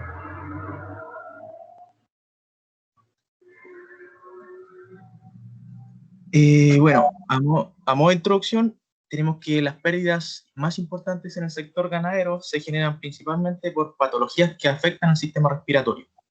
Bueno, estas enfermedades del complejo respiratorio bovino, como bien dije anteriormente, afectan la morbilidad, mortalidad, lo que genera disminución en la producción, como también gasto en tratamiento para los animales, gastos en servicios veterinarios, en profilaxis y gastos en reposición.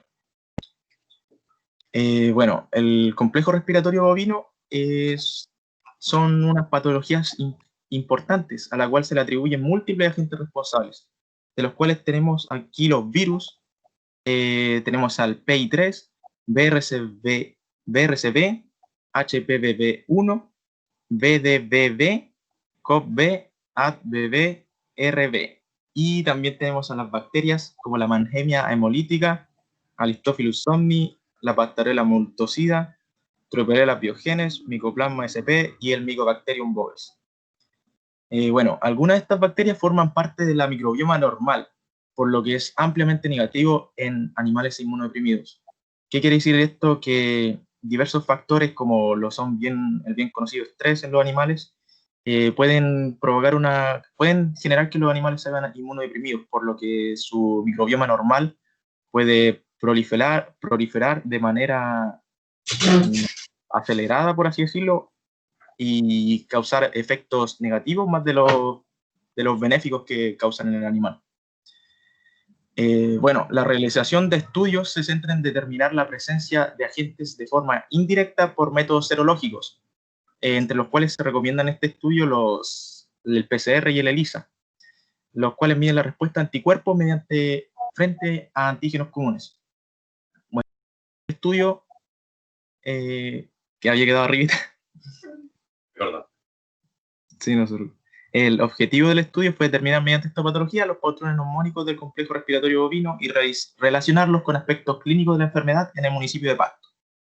Siguiente, por favor. Bueno, en cuanto a los materiales y métodos, tenemos que el diseño metodológico fue un estudio transversal, doble ciego de tipo descriptivo. Esto con la intención de caracterizar microscópicamente los patrones neumónicos del complejo respiratorio bovino y relacionarlos con los aspectos clínicos de la enfermedad. Bueno, la localización fue realizada en el municipio de Pasto, en Colombia, en la planta de sacrificio frigorífico Jovito. El tamaño de la muestra fue un total de 112 pulmones bovinos. La técnica de muestreo fue aleatoria y se muestrearon diariamente todos los decomisos. El registro de información fue una trazabilidad. Esto quiere decir que se identificaron los bovinos y sus pulmones desde el origen, se registró de manera secuencial y sistemática desde su procedencia, se realizó un registro físico, un registro fotográfico, y una evaluación macroscópica de cada animal. Bueno, en cuanto a la toma de muestras, se realizaron muestras de la porción proximal, media y distal del pulmón, muestras de ganglio linfático y tráquea, y estas muestras fueron rotuladas, transportadas y fijadas en formol para su correcta evaluación. En cuanto a la evaluación histopatológica, se realizó una lectura en placas, la cual se realizó en la Universidad de Nariño, y se describe para describir histopatológicamente los patrones neumónicos según su patrón de distribución. Bueno, el criterio de inclusión, los bovinos provenían de lechería localizada en el municipio de Pasto. Las variables de estudio, se vieron los pulmones afectados, se identificaron histopatológicamente, se vio la distribución de las lesiones y el grado de severidad de las lesiones, como también el tipo de alteraciones encontradas.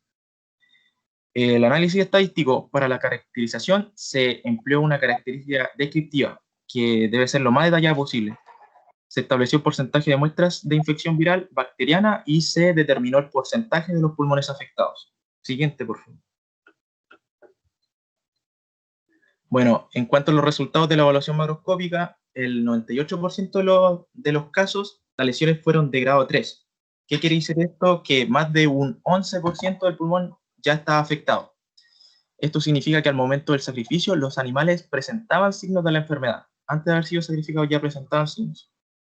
El 100% de los casos, los lóbulos se veían lesiones cranioventrales, lo cual indica el ingreso del agente por vía aerógena. Hubieron afecciones en la pleura, la cual es la membrana que recubre el pulmón, se vio con un engrosamiento, exudado o adherencias, en el 37,82% de los casos. Hubo concomitancia, lo cual quiere decir que diversos agentes o diversas acciones patógenas se atribuyeron a un mismo tejido evaluado. Esto se vio en un 58,5% de los casos. Y esto se debe a las características multifactoriales de las patologías. Bueno, el patrón cráneo-ventral se vio en un 40,5%, el cual va a ser característico de una posible infección bacteriana con entrada por vía aérea. Se vio un patrón intersticial en un 18%, el cual es característico de una infección viral con entrada del agente por cualquier tipo de vía. El patrón de distribución difuso se vio en un 46,84%, indicando un compromiso generalizado del pulmón, con ruta de entrada embólica o hematógena, relacionada con un proceso distante del pulmón. Siguiente, por favor. Ya, esto de los patrones en este trabajo es muy importante, ¿ok? Que logren entender por qué un patrón es craneal, a qué se le atribuye un patrón intersticial y un patrón difuso, ¿sí? Claro. Acuérdense que generalmente todas las neumonías que se ven macroscópicamente, alteraciones craneales, cranioventrales, tienden a ser causadas por bacterias. El patrón difuso obedece más que nada a septicemia. Son bacterias que llegan de la sangre, entonces es posible encontrar en cualquier parte del pulmón o distribuidas en toda la superficie pulmonar, ¿sí? Y el patrón viral, que es característico de un patrón intersticial, pero también de las zonas más caudales. Este trabajo creo que tenía más estadística que imágenes, ¿cierto? Sí, era bastante estadística.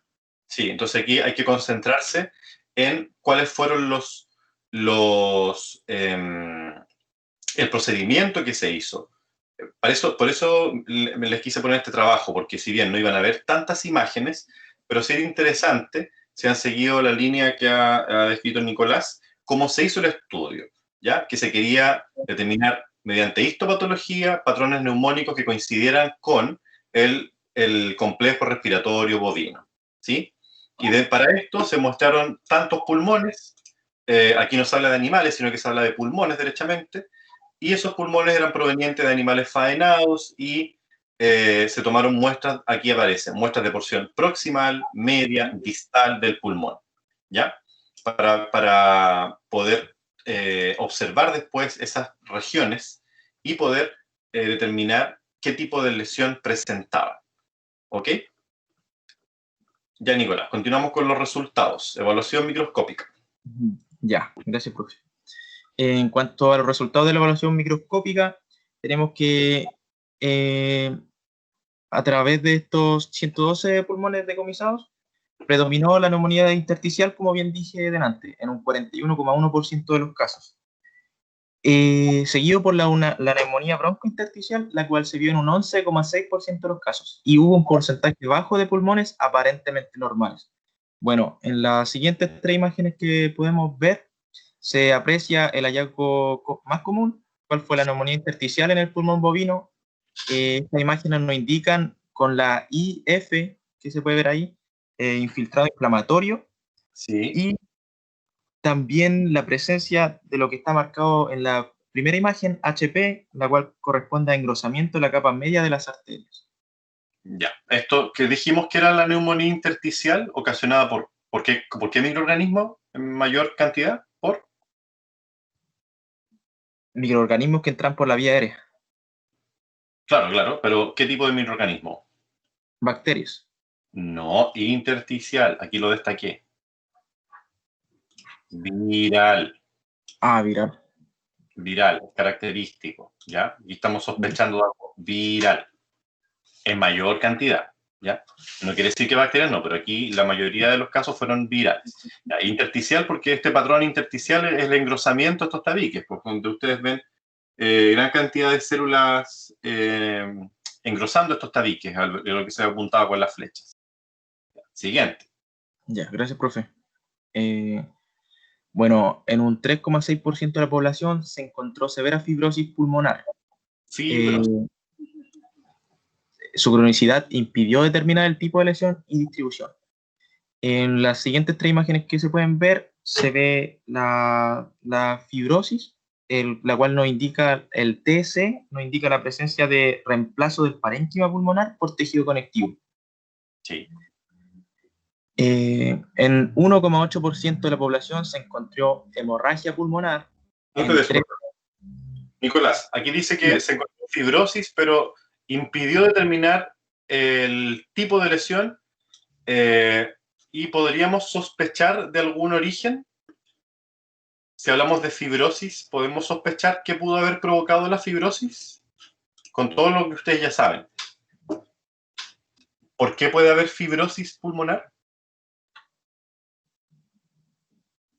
Porque aquí se tomaron muestras de pulmón, ¿cierto? Y se tomaron muestras, se observaron a microscopio y yo veo en microscopio fibrosis. La fibrosis es como bien inespecífica, porque recuerden que es depósito de conectivo. ¿Y por qué se depositaba conectivo en el tejido? ¿Producto de qué? ¿De una reacción de tipo?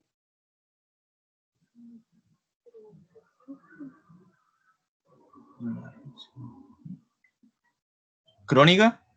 Ya, crónica, o también por un proceso de reparación, ¿cierto? Claro. Ya, y eso, ¿podríamos echarle la culpa a alguien de ese tipo de algún microorganismo, algún agente causal a esa fibrosis? Porque esta fibrosis, por ejemplo, para darte un ejemplo, Nicolás, ya, yo estoy en el día 200 de la enfermedad y me encontré con la fibrosis. Pero, ¿cuál pudo haber sido el origen en el día 1, en la semana 1, en la semana 2? ¿Qué podría haber pasado que el pulmón 100 días después, 200 días después, presentara fibrosis?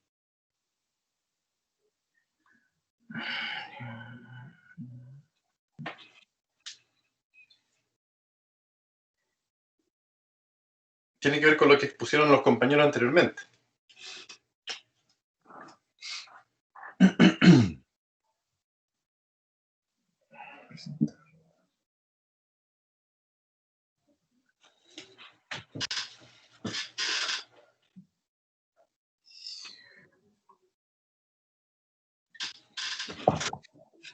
¿Puede ser tuberculosis, profe? Ya, podría ser una tuberculosis. Ahora en la tuberculosis lo que quedan son los granulomas y son bien característicos.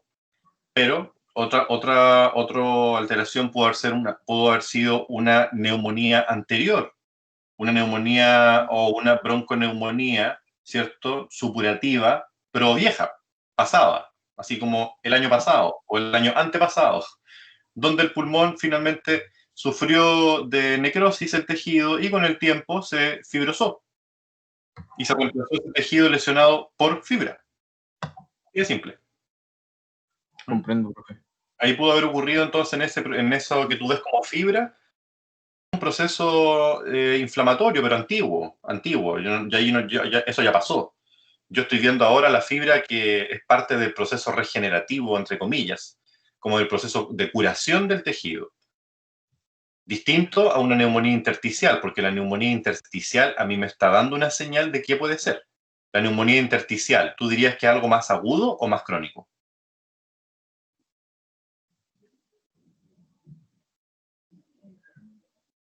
Neumonía intersticial. ¿Algo más crónico? No, pues hombre, si crónico tiene que ver con fibra, con calcio, con granuloma, pero lo intersticial no, porque tenía hartas células inflamatorias. Po. Si tienes hartas células inflamatorias que están respondiendo a una infección, ¿cierto? Ahí estamos hablando de algo agudo o de algo crónico. Algo agudo. Agudo, totalmente agudo. Entonces, esa neumonía intersticial puede ser por bacterias, puede ser por virus. ¿Pero qué nos dice este trabajo? Que fueron mayoritariamente por...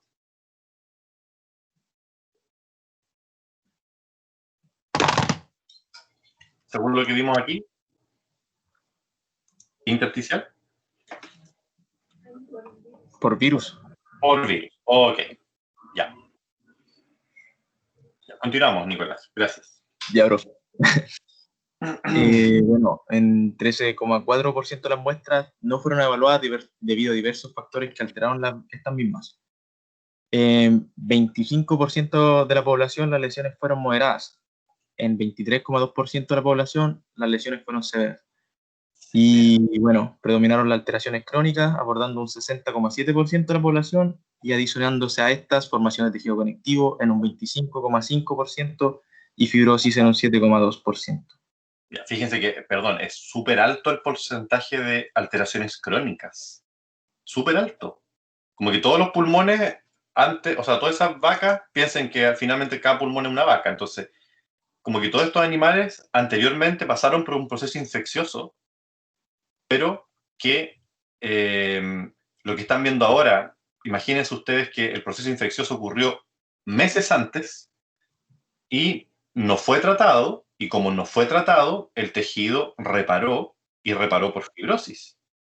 Entonces estamos viendo alteraciones crónicas en un 60%, que eso es muchísimo. Entonces, ¿qué nos está diciendo este trabajo? Que muchos de los animales claramente tienen alteraciones del parénquima, en este caso crónicas, de un 60%, que eso es muy alto, ¿ya? Pero ahí ustedes tienen que pensar al tiro que esas lesiones crónicas, ¿por qué las están viendo? Porque obviamente corresponden cada una de ellas a una lesión aguda que no fue tratada o que no respondió al tratamiento. Entonces, por eso es importante conocer la trazabilidad de los animales. ¿De dónde vienen? Si tienen tratamientos previos.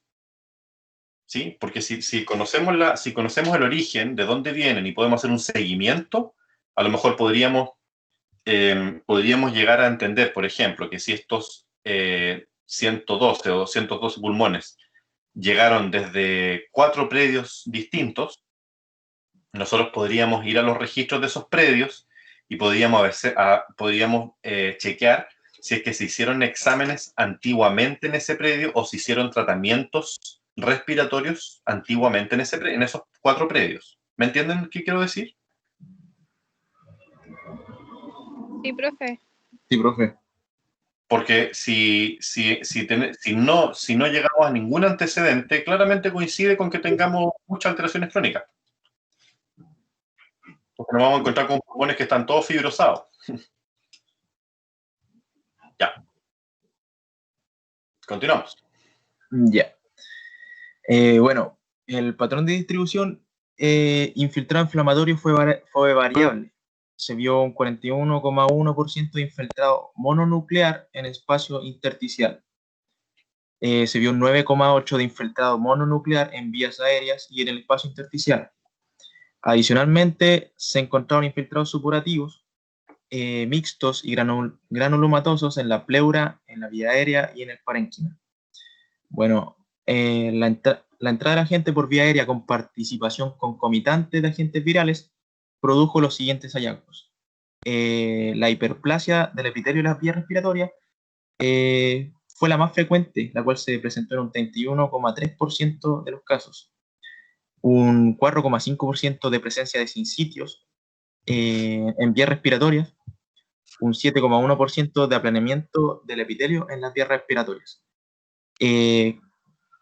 ¿Cómo se recomienda tratar estos agentes virales, los cuales entraron por vía aérea con participación concomitante? Se recomendó métodos diagnósticos directos e indirectos, entre los cuales podemos encontrar la serología, el PCR y la inmunohistoquímica.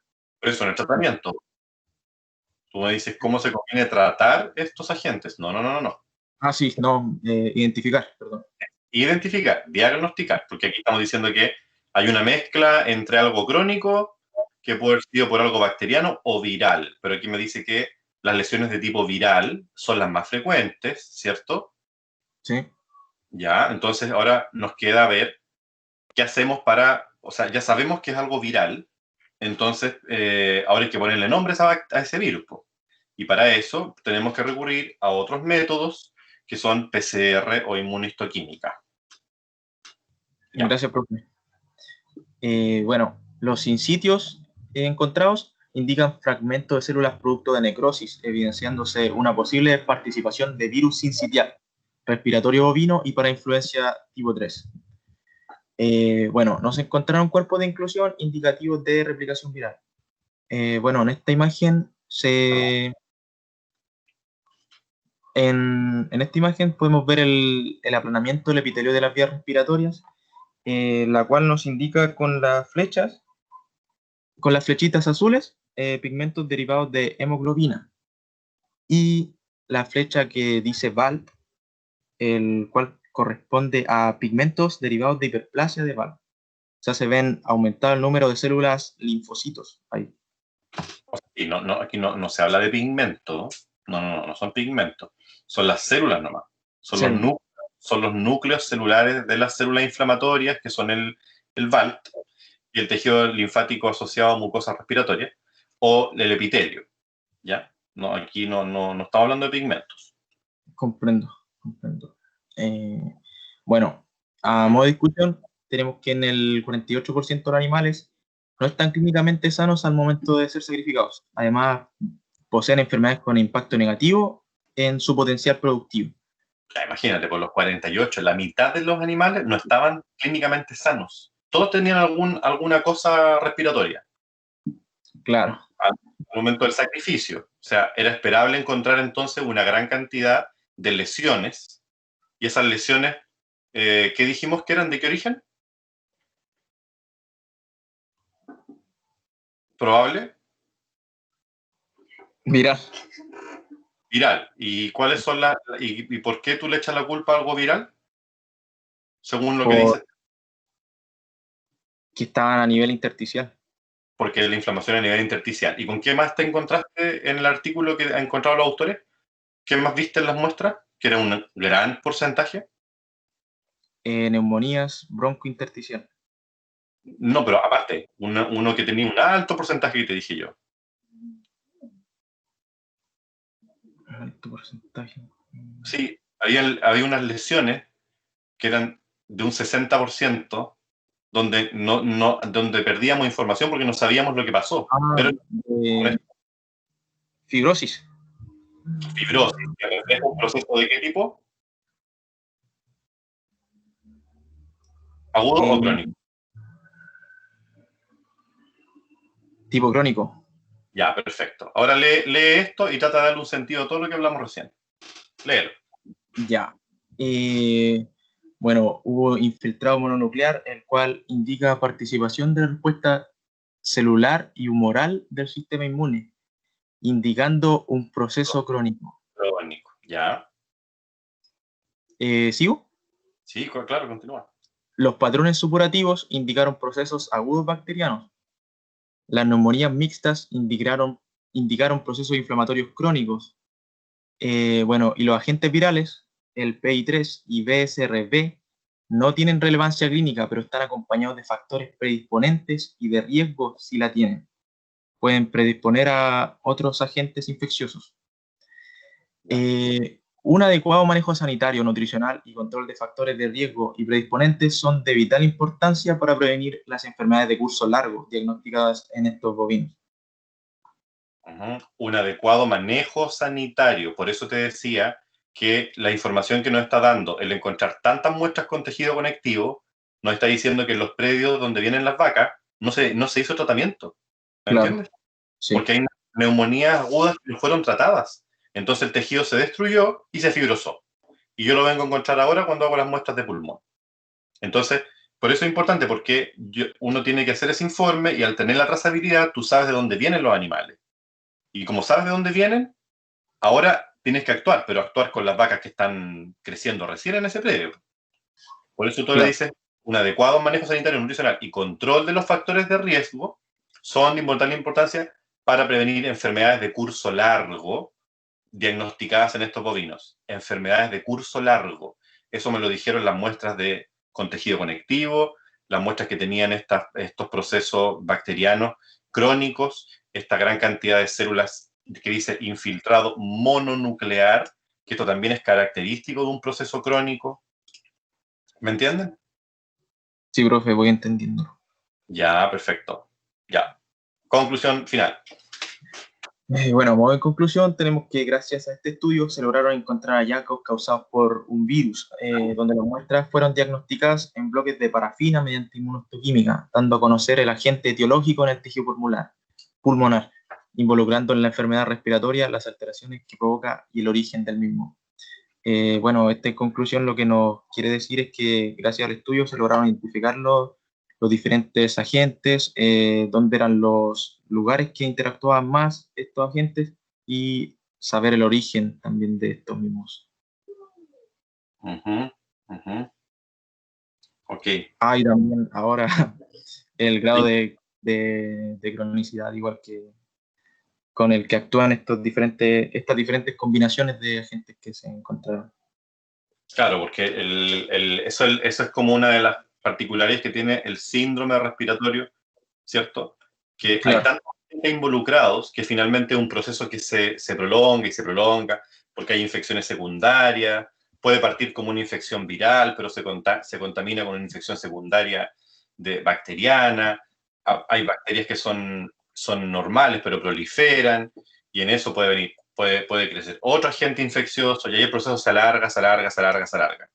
Y el tejido se destruye, pasa el tiempo, se repara mal porque se fibrosa, el animal va a decomiso, matadero, tomo la muestra y yo veo fibrosis. ¿Me entendí? Me encuentro con el final de la historia, me encuentro con el último capítulo de la serie, pero me perdí todas las temporadas para atrás. Entonces, por eso es importante el examen de decomiso y el saber reconocer los distintos hallazgos que uno puede encontrar, ¿ya? Y relacionarlos con la causalidad, con la etiología, ¿ya? O poder sospechar. Pero eso tiene que ir jugando con el tiempo, jugando con el proceso crónico, el proceso agudo. Esto siempre lo van a ver, chiquillos, siempre. Inflamación crónica, inflamación aguda lo van a ver en todos los órganos, ¿ya? Y lo van a ver siempre. Entonces tienen que aprender a jugar con eso. Muchas gracias, Patricia. Nicolás, muchas gracias. ¿Dudas, consultas? ¿No? Bueno, chicos, terminamos entonces el taller. Nos vemos mañana en clases y prepárense para otro taller más. Después les voy a tener los temas, los trabajos ya separados. Pero, muy bien, todos los trabajos. Y para la próxima, acuérdense, más profundidad en la lectura. Bien, todo lo que ustedes escriban en un PowerPoint, tienen que saber por qué lo están poniendo ahí. Ya, porque yo les voy a preguntar. Para la próxima voy a ser un poco más aguja en preguntarles más. Y la idea es que vayan relacionando.